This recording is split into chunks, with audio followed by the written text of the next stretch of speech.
This is Assignments Unlimited. Oh, I was just making an inquiry. I heard from someone I know that you supply guards. Is that right? Yes, sir. Male or female? Oh, definitely male. I need an armed guard, you see. Have you a license for that? We have indeed, sir. Do you want a man for escort duties? No, I want to mount an armed guard on a building I'm putting up in Boreham Wood. Oh, I see. Then I think you'd better come round in person and see the managing director personally. Yes, I'll do that. What's the address, miss? 33 Half Moon Street.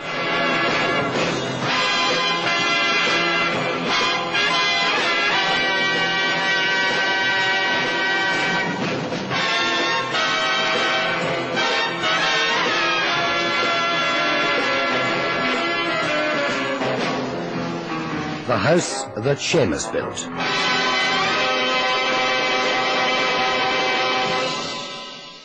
In pre-war days, Seamus McBride would have been described by those who knew him as a jerry builder.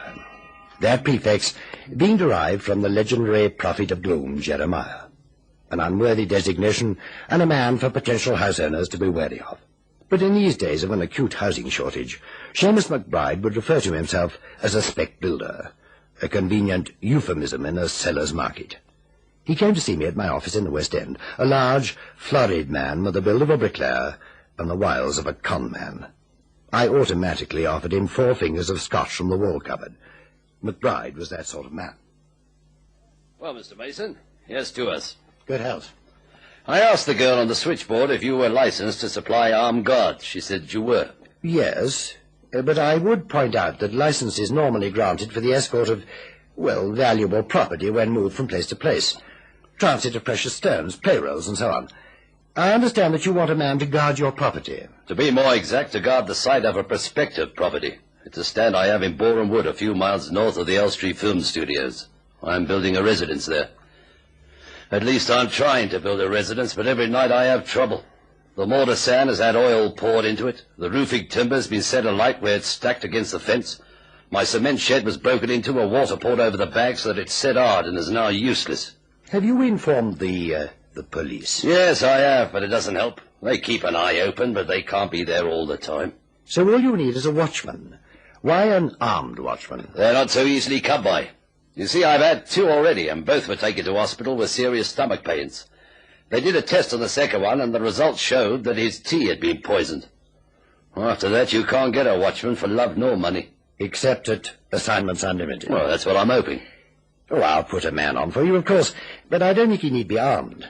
At a guess, I'd say you have an enemy in the building trade who doesn't want you to finish this house on schedule. Then why is this the only house of mine that's been sabotaged? Tell me that. You have other properties in this area? 5 more, 6 in all. Not a bit of trouble with the others. Oh, that's different, isn't it? Then, what about the owners? Well, I don't build for specific people. The houses are all put up on spec. I sell them when they're finished and ready to move into. But you can well appreciate that the time lost on this one is costing me money, and I can't sell above a certain figure. You're a speculative builder, then? Well, the only way. You can't have owners poking their nose into what you're doing. Let them have the house when it's finished and done, I say. A good plasterer can cover up a multitude of mistakes. Yes, but isn't there a building inspector? Yeah, there's a building inspector. In some areas, he's a human being. They don't get big salaries, you know. I see. The inspector in Boreham Wood is obviously human. That's right. If you ask me, the sabotaging of my building materials on this particular site is the work of a maniac. Once I've got the house completed and sold, I couldn't care if a maniac tears it down brick by brick. Well, a bit hard on the owner, isn't it? Well, once it's a fixed property, it's insured by the Building Society, and the police have to act in full force. Oh, very well, Mr. McBride. I'll supply you with a man to guard your building site. He'll be a great deal more expensive than a normal night watchman, you understand? I don't mind, as long as you get results. Time is money to me. But I don't think we need apply for special permission for the man to be armed. Well, don't say I didn't warn you.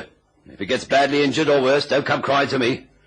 I have an idea, Mr. Mason, that whoever's doing this is prepared to stop at nothing.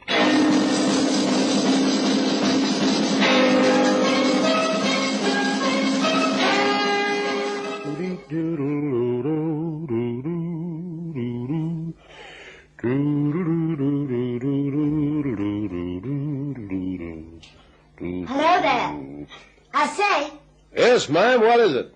are you the night watchman here? That's me. I wonder if you can help help me? I'm a bit stuck. Hang on. Yeah.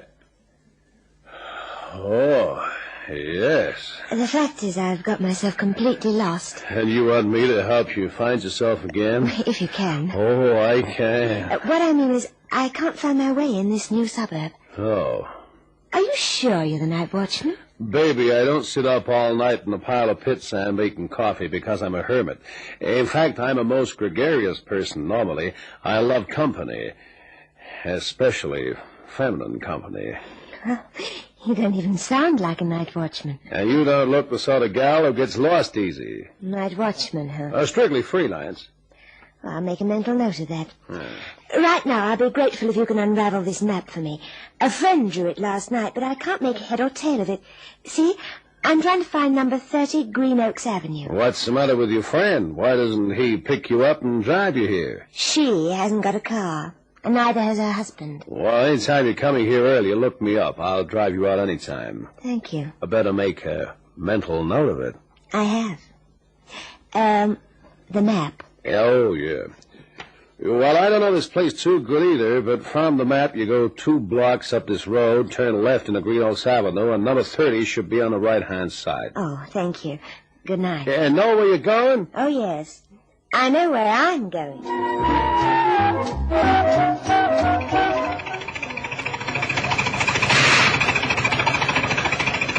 Hi, Mr. McBride. She said she wanted me to come early today. Ah, Luger. Yes, I did. And I told Mr. Mason there'd be no fee for last night. Well, how come? Did you leave this building site last night? Not for 1 minute. Why, is something wrong? Just come over here.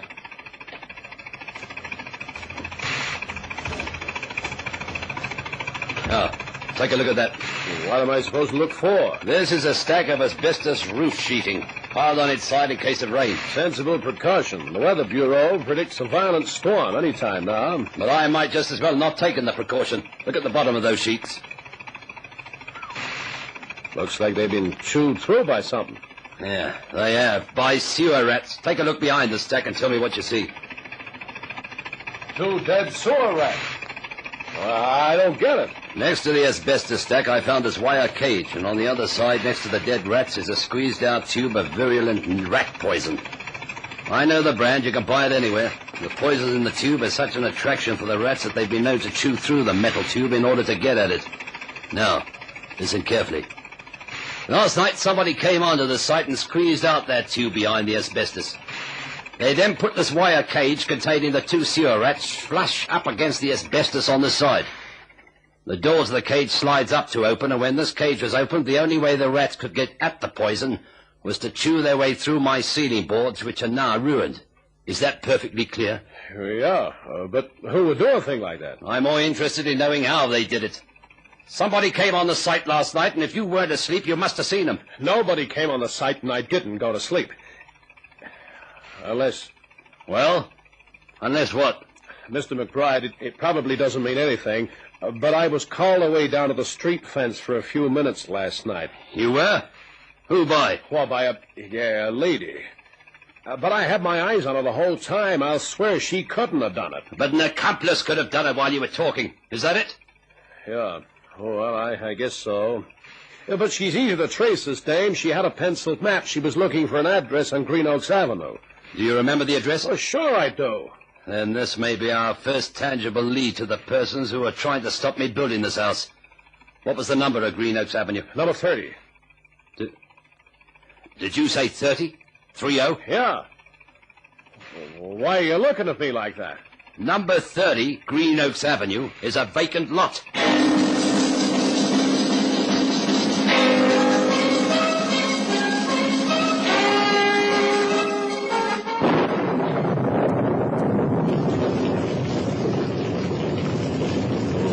What a night for a watchman. Well, at least there'll be no sabotage tonight. Not even a rat would come out in this weather. That dame. Yeah, she sure took me in. But, brother, what a looker. What I don't figure is, why would a beautiful doll like that want to stop Seamus McBride from building his house? Why this one, when he's got 5 others with no night watchman? It's crazy, man, crazy. Maybe I'll have a cup of coffee from a vacuum flask, too. A new dame who deals in rats. Oh, what's that? Water. Flood water! It's flood water and it's washing the whole site away!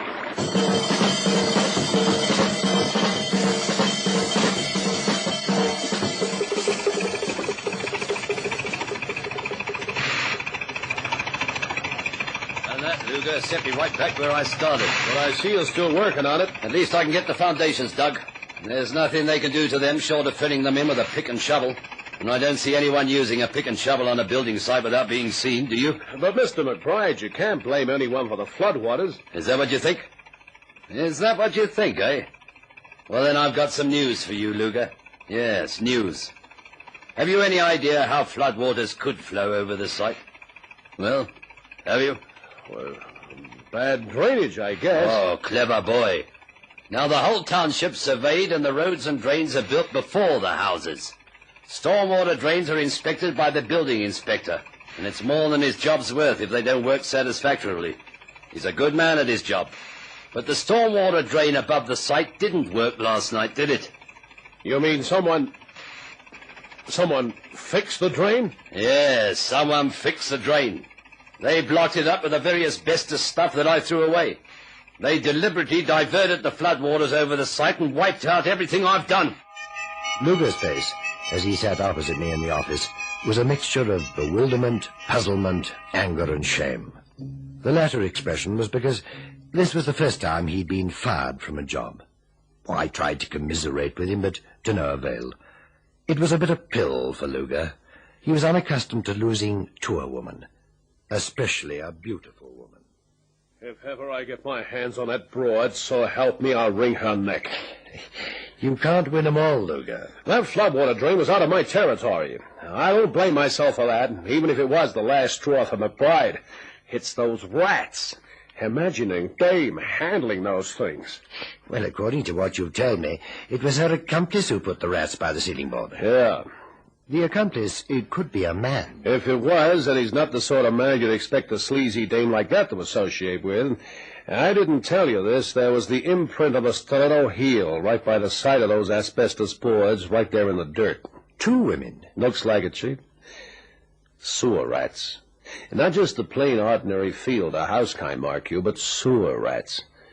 Now, how would 2 dames, unaided, get hold of a brace of sewer rats? You seem quite sure in your own mind that this is the work of 2 women. Think back on everything they've done so far. Oil in the sand, timber set fire to, water on the cement, rats in the ceiling boards, and now a stormwater drain covered up. Nowhere is there anything that requires physical strength. Just cunning, crafty, female cunning. Well, McBride thinks it's the work of a maniac. Chief, what that dame I saw is crazy about, they don't put you in an asylum for. Trouble is, I don't have any lead. No lead at all. You're determined to get to the bottom of this, aren't you? Yes, Chief, I am. No complaints about that? None at all. If you do solve the mystery, well, it'll be worth 10 times the night watchman's job. McBride is offering a reward of £500 for the apprehension and conviction of the saboteurs. 500? That's a big hole in his pocket. Well, from what he tells me of the spec building business, some unfortunate house owner will pay in the end. Mr. McBride employs only the best plasterers. Sewer covers? I beg your pardon. Those big heavy iron covers they put over sewers. A woman wouldn't have the strength to lift one of those, would she? Well, I'd say not. But why? Then she must have got them from an open sewer. The rats, you mean? Yes, that's logical. Where, Chief? Where? Near to Boreham Wood. Let me think. Manners Field, at a guess. Yeah, come on, I'll show you on the map. It leads into the sewerage farm proper through a place called the Cut. Uh-huh. But as far as I remember, nobody lives there. Well, except the official and his wife and the pumping house. They're all built the same. The living quarters are above the machinery room. It's worth a try. Manners Field. Well, what excuse will you give for going there? Oh, official rat catcher? Sewer rats? No, Chief. The 2-legged variety.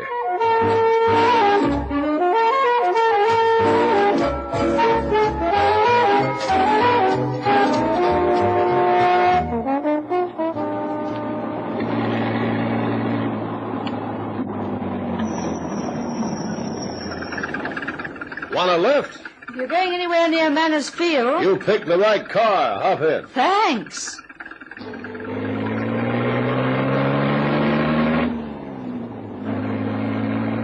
Phew. It's a long walk from the station. Say that again, especially in Stiletto Heels. I guess you don't come into the country much. As a matter of fact, I live around here, but I've been up to town. There's a public works lorry goes past the pump house from the station round about this time, but the train was late and I missed it. Lucky for me you came along. Not many people use this road. No, I guess not. You, work in the pump house? My dad is the official. Don't you get scared living in a place like that? What's there to be scared of? I hear tell them sewer rats grow as big as cats. That's an old wives' tale. I ought to know. We used to catch them as kids. Does that horrify you? No, why should it? All kids have a yen to catch things.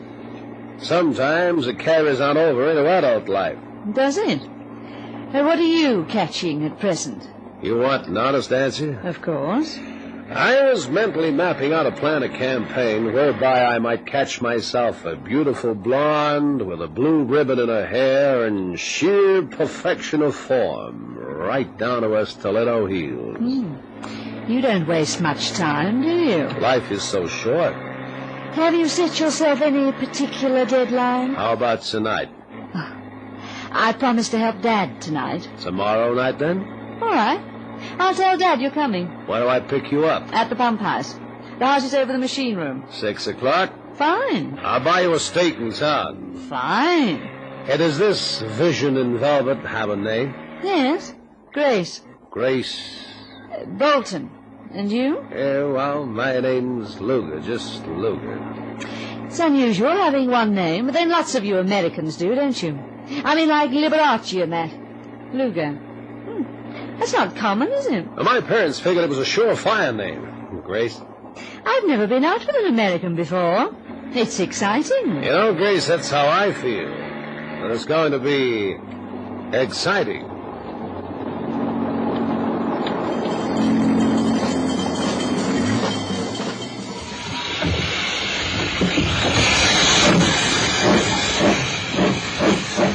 No passengers on that train, I see. No, sir. There hardly ever is. Were you waiting for someone? Yeah. You. Me? You are the station master. That's right. I'm also the porter. The booking clerk, gardener, and the signalman. What can I do for you? I want some information. I'll pay for it. Who are you, then? Doesn't matter. I'll pay with a £5 note. A good one. Ah, and you must be one of them blokes they calls a private eye. I see that in between your various duties, you're an avid reader of crime fiction. Something like that. $5, did you say? What's it you want to know? Cash first. I find it loosens the mind. Yeah. Do you know that blonde who got off the train about 3:10 this afternoon? Well, that'll be the 3-5 connection. It's mostly all connections on this line. Yeah, I know her well. Ever since she was a kid, as a matter of fact. Her old man's the official at Manners Field pumping station, old Jed Bolton. Nice enough fella. Had a bad start, but he's been going fine for the past, must be 15 years now. Yeah, I know young Grace, all right. What is it you want to know about her? Nothing, I guess. Not now. Yeah, but you I said know, you but wanted to... anything else I want to know, I can find out tomorrow night. I got a date with her. You have? You better watch it, mate. If you want the advice of an older and wiser man... You mean there's something wrong with Grace Bolton? Did she tell you her name's Bolton? Yeah, so did you. No, I didn't. I said her old man's name was Jed Bolton. She's married. Her name's Grace Pitley. Is that so? Ah. And where is Mr. Pitley? Where she's just come from. Dartmoor. And don't think you're safe because he's there. He's got plenty of contacts on the outside, and if he finds out you've been messing around with his missus, you'll be in for it, my lad, and no mistake. Oh, thanks for telling me. Yeah. What's he in for? He's one of the mail van robbers. You know, that mob what got away with $500,000 last year. I gave him 30 years, but he swears they'll never hold him. Knowing Bert Pitley, they won't. She must be pretty confident. She even said I'd near her dad. Flippity gibbet, that's what she is. Poor old Jed ain't got much choice. He's an old lag himself, see. Did a 5 stretch on a moor for larceny. What a date I got myself. Yeah. Exciting, she said. Boy, she wasn't kidding.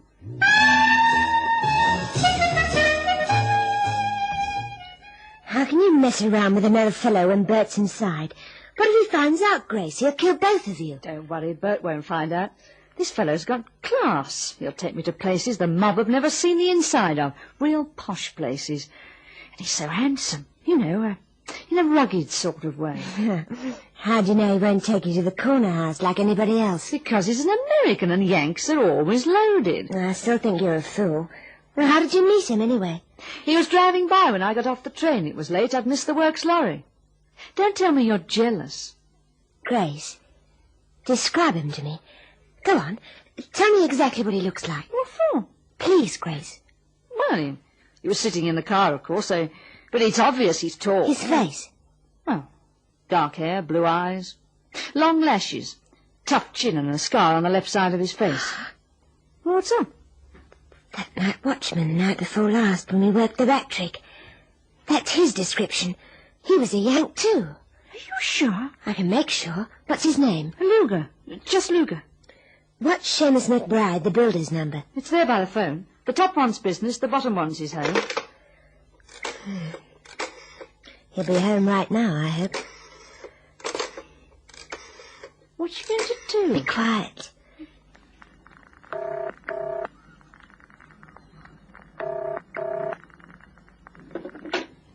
Yes? Mr. McBride? Speaking. I'm speaking on behalf of the Lewisham Construction Company. I missed you at the office, so I'm sorry to ring you at home. That's all right. What's it you want? Well, we were looking urgently for a night watchman, Mr. McBride. My office wondered if you were still employing that American in Boreham Wood. Luger? No, I'm certainly not. If you want it... Well, it's the same man, Grace. The same man. Luger. At your service, ladies. Oh! Now, don't try anything. Just stay where you are. You see, the game's up, girls. We found out why. And if you don't behave yourselves, you'll wind up sewing mailbags, too. Convicted in the great mail van robbery. The loot was buried in a field near Boreham Wood, but the area was developed into a township, and the unfortunate Mr. Seamus McBride started to build a house right over the spot where Bert Pitley had hidden his treasure. Only he and the two wives knew the location, and they dared not make an attempt to remove it until they had contacted Pitley in prison. That was the reason for Grace Pitley's visit to the moor. But in the meantime, they had to make sure that Seamus McBride never completed the house. And in that endeavour, they showed remarkable ingenuity, don't you think?